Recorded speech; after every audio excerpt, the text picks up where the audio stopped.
Hello दोस्तों, मैं रामदीन अपने चैनल आर्ट कैंपस में आप सभी का स्वागत करता हूँ। आशा करता हूँ कि आप सभी अच्छे होंगे। सभी को नमस्कार। आज हम कक्षा 10 की हिंदी विषय के काव्य खंड के प्रथम अध्याय सूरदास के पदों का अध्ययन करने का प्रयास करेंगे, जिसमें आज हम सबसे पहले लेखक के बारे में जानने का प्रयास करते हैं। लेखक सूरदास। इस पाठ के लेखक सूरदास।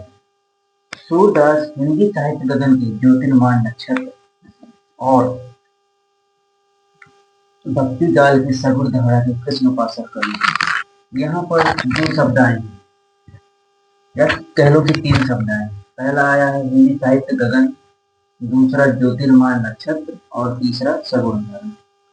यहाँ पर ज्योतिर्मान नक्षत्र शब्द का प्रयोग सूरदास के लिए किया गया है और हिंदी साहित्य गगन, गगन का प्रयोग हिंदी साहित्य के लिए किया गया है। अर्थात जिस प्रकार सूर्य अपने प्रकाश से पूरे आकाश को या गगन को प्रकाशित करता है, उसी प्रकार सूरदास जो हिंदी साहित्य को प्रकाशित कर रहे हैं, उसके प्रकाश को हिंदी साहित्य को एक नई दिशा प्रदान कर रहे हैं। और दूसरा शब्द है सगुण धारा। भक्ति काल में दो धाराओं का दो धाराएं उनका प्रचलन था। भक्ति काल में जो है, भक्ति काल में दो धाराएं प्रचलित थी। पहली धारा है सगुण धारा और दूसरी धारा है निर्गुण धारा।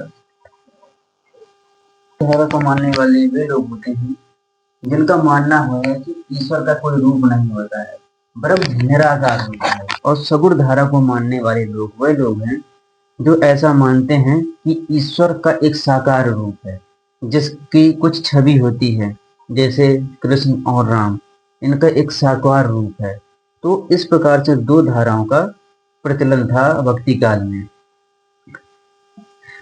सूरदास जी जो हैं, इन्होंने संगीत में वाणी से कृष्ण की भक्ति तथा बाल लीलाओं का ऐसा सागर प्रवाहित कर दिया, जिसे मथ कर भक्तजन भक्ति सुधा का आनंद प्राप्त कर रहे हैं। यह उनका थोड़ा सा प्रारंभिक बिंदु है। चलिए अब उनके हम जीवन के बारे में जान लेते हैं कि किस प्रकार से उन्होंने अपने जीवन में हिंदी साहित्य में अपनी जगह बनाई, अपने आप को परिपक्व किया और अपना स्थान बनाया। तो चलिए जानने का प्रयास करते हैं।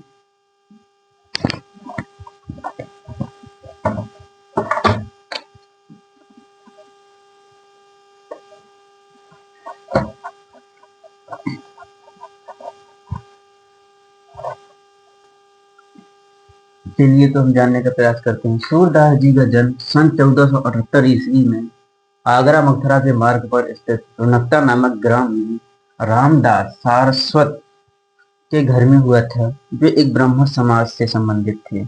लेकिन कुछ विद्वान इनके जन्म स्थान को दिल्ली के निकट पड़ता है, दिल्ली के निकट एक सीही ग्राम पड़ता है, उसको मानते हैं। लेकिन ज्यादा जो प्राथमिकता है वह रुनकता को दी जाती है। चलिए आगे जानने का प्रयास करते हैं। ऐसा माना जाता है कि सूरदास जन्मांध है, अर्थात वह जन्म से अंधे हैं। लेकिन इस विषय में भी काफी मतभेद हैं। कुछ विद्वानों का मानना है कि बाल मनोवृत्तियों एवं मानव स्वभाव का इतना सूक्ष्म और स्पष्ट वर्णन सूरदास जी ने जो किया है, ऐसा वर्णन कोई अंधा व्यक्ति कर ही नहीं सकता।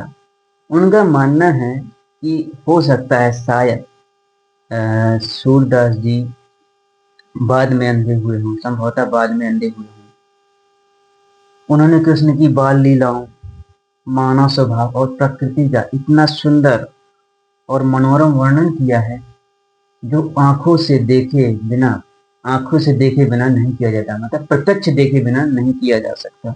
लेकिन वह स्वयं को जन्म अंध मानते हैं। वे मानते हैं कि वह जन्म से अंधे थे। चलिए जानने का प्रयास करते हैं कि कैसे सूरदास जी ने अपने आप को हिंदी साहित्य की ओर अग्रसर किया और एक सर्वोच्च स्थान की प्राप्त किया। तो जो सूरदास जी हैं उनकी रुचि बचपन से ही भक्ति गायन, भगवत भक्ति गायन पर थी। एक बार इनके भक्ति भगवत गायन पद को सुनकर पुष्टि मार्ग के संस्थापक महाप्रभु वल्लभाचार्य से प्रभावित हुए और इन्हें अपने साथ ले लिया और इन्हें श्रीनाथ जी के मंदिर में कीर्तन करने के लिए छोड़ दिया, या कीर्तन का भार इनके ऊपर सौंप दिया कि चलिए आप यहाँ पर रहिए और भगवत गायन की कीर्तन कीजिए। हमारे वहाँ पर रहकर जीवन पर्यंत गौ घाट पर रहकर जीवन पर्यंत कृष्ण की लीलाओं का गायन करते रहे। श्री वल्लभाचार्य के पुत्र विठलनाथ, उनके पुत्र का नाम विठलनाथ है। उन्होंने 8 अष्टछाप कवियों का संगठन किया, जिसमें से सूरदास जी का स्थान सर्वोच्च है, वो सर्वोच्च कवि हैं। और सूरदास जी को हिंदी साहित्य या अष्टछाप के जहाज के रूप में जाना जाता है। अब इसके बाद हम इनकी कृतियों के बारे में जानने का प्रयास करते हैं। इनकी कुछ प्रमुख कृतियां हैं।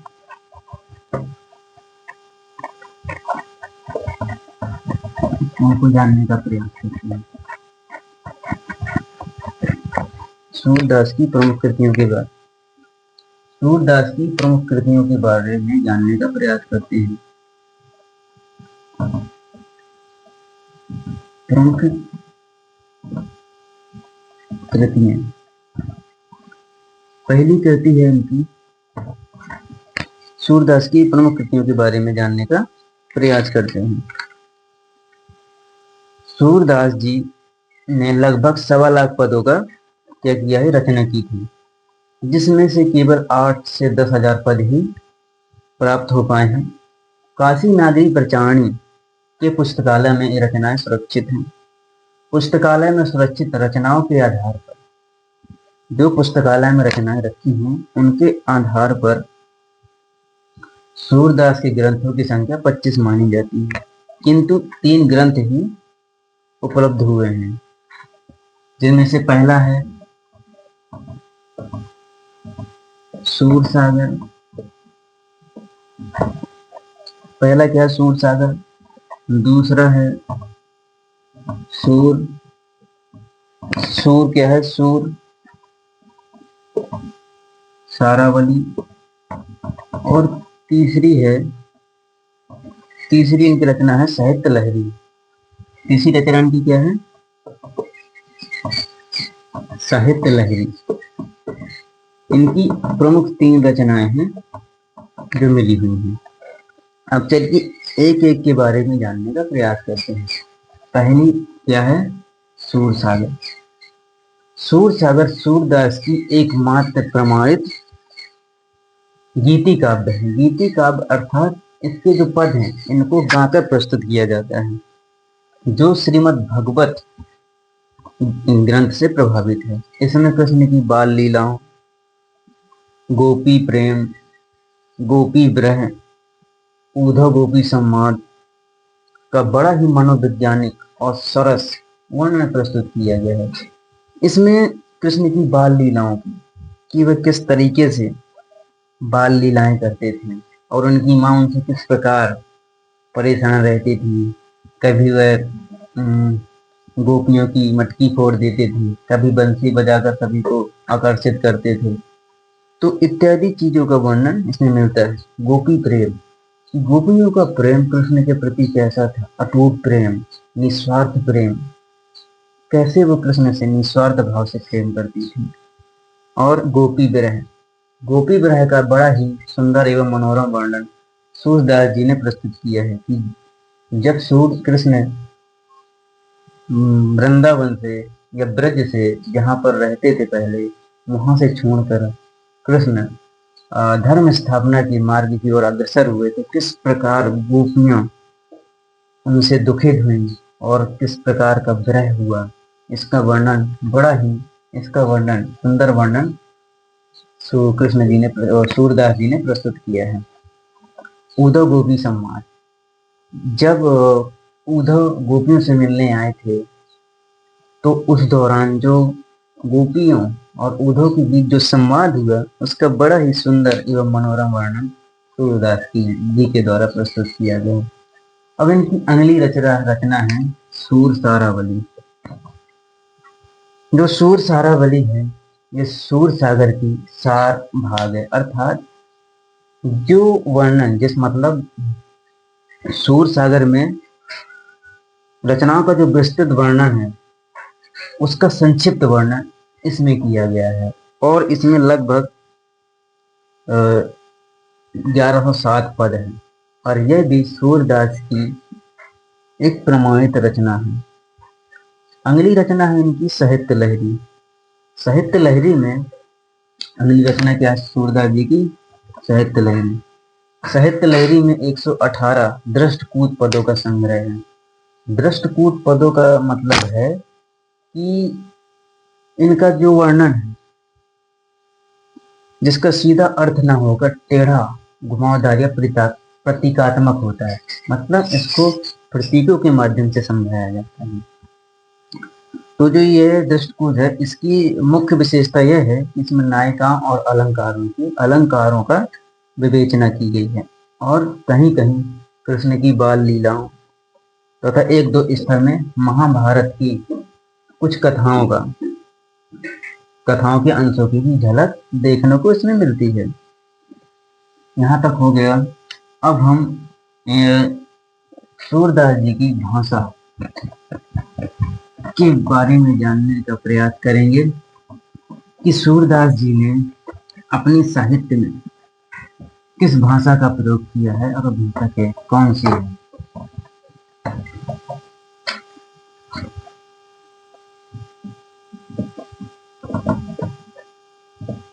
तो सूरदास ने अपनी रचनाओं में ब्रज भाषा का प्रयोग किया है और ब्रज भाषा को साहित्यिक सौंदर्य एवं पूर्णता प्रदान की है। इनके काव्य की जो भाषा है लोक प्रचलित भाषा होने के बावजूद भी साहित्य में साहित्यिक गुणों से परिपूर्ण है। इसमें भाषा भंजकता, संगीतमयता एवं चित्रात्मकता की प्रमुख विशेषता है इनकी भाषा की। और इनकी भाषा में लोकगीतों जैसी मनोहक एवं मधुरता देखने को मिलती है। मोहक एवं सहजता है इनकी भाषा में। और इनके द्वारा इनकी शैली सूरदास की जो शैली है बड़ी ही शुद्ध, सरल, सहज एवं प्रभावपूर्ण है, जिसे आसानी से पढ़ा लिखा एवं समझा जा सकता है। और इनके काव्य में मुक्तक, कौन सी? मुक्तक शैली का प्रयोग किया गया है। किस शैली का प्रयोग किया गया? मुक्तक शैली। मुक्तक शैली जो है काव्य की वह शैली होती है जिसमें छंद, लय, ताल आदि नियमों से बंधी नहीं होती है, स्वतंत्र होती है। ये किसी प्रकार की नियमों से बंधी नहीं होती है, वह मुक्तक शैली कहलाती है। सूरदास जी के पदों में, काव्य में दो प्रकार की शैली का प्रयोग किया गया है। पहली है सरल शैली और दूसरी है कूट शैली।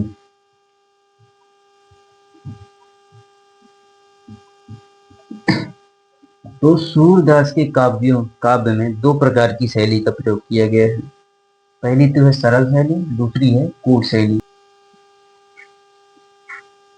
सरल शैली की विशेषता है यह है कि इसमें प्रवाह और सरलता है, इसे जन साधारण भी समझ सकते हैं, आसानी से साधारण द्वारा समझा जा सकता है। वहीं कूट शैली बड़ी ही कठिन है और इसे जन साधारण आसानी से समझ नहीं सकते। इसके बावजूद भी हम यह कह सकते हैं कि सूर का एक एक पद में सरसता, मधुरता, कोमलता और प्रेम के पवित्र भावों से परिपूर्ण है। इनकी जो काव्य है इसमें सरलता है, कोमलता है, मधुरता है, जो इनके साहित्य को एक अलग स्थान प्रदान कराती है। ठीक है, अब इसके बाद हम रचनाओं के बारे में जान लिया कि इनकी रचनाएं कितनी हैं, कृतियां कितनी हैं। अब हम जानने का प्रयास करते, भाषा शैली जान ली, भाषा के बारे में जान लिया, शैली जान ली। अब हम इनकी मृत्यु मृत्यु के बारे में जानने का प्रयास करते हैं। फिर उसके बाद लास्ट टॉपिक रहेगा उनका स्थान, जिसको हम जानने का प्रयास करेंगे। ठीक है,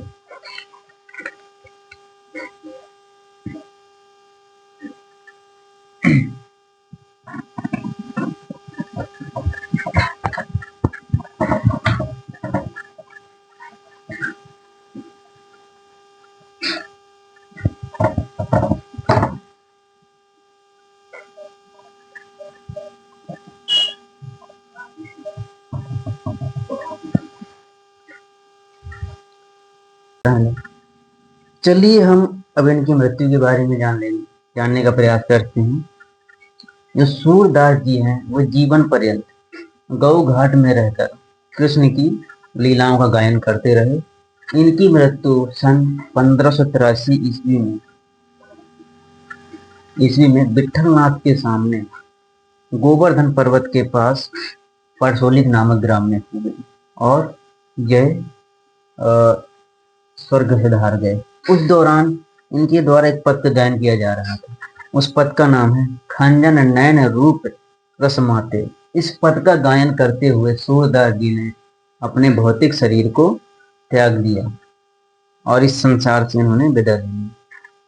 अब हम अगला जो टॉपिक है, सूरदास का हिंदी साहित्य में स्थान। साहित्य में स्थान कि सूरदास जी का साहित्य में स्थान क्या है। सूरदास जी का साहित्य में स्थान क्या है, इसके बारे में जानने का प्रयास करते हैं। सूरदास हिंदी साहित्य के प्रमुख कवियों में से एक सर्वश्रेष्ठ कवि हैं। सूरदास जी जहाँ वात्सल्य रस के सम्राट हैं, वहीं श्रृंगार रस को बड़े ही अच्छे तरीके से यह सौंदर्य प्रदान करने में सक्षम है। इन्होंने अपनी रचनाओं में विरह का बड़ा ही मनोरम एवं सुंदर वर्णन प्रस्तुत किया है। और कृष्ण भक्ति कवियों जो हैं, जितने भी कृष्ण भक्त कवि हैं, उसमें सूरदास जी का स्थान सर्वोच्च है। तो चलिए, हमारा जो सूरदास जी का जीवन परिचय है वह लगभग समाप्त हुआ। हमने सूरदास जी के सभी बिंदुओं को कवर करने का प्रयास किया है, यदि कोई छूट गया हो तो हमें बताने का प्रयास करें और हमारे द्वारा जो कोशिश की जा रही है इसमें जो भी कमियां हों हमें बताने का प्रयास करें, ताकि जिसमें हम सुधार कर सकें और अच्छे से अच्छा जानकारी आप तक प्रस्तुत करने की कोशिश करें।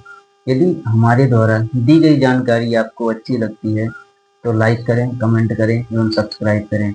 और इसके अगला पार्ट नेक्स्ट वीडियो में आएगा, जिसमें हम इनके पदों को एक विस्तृत तरीके से विवेचना करने की प्रयास करेंगे और आप तक पहुंचाने का प्रयास करेंगे। धन्यवाद।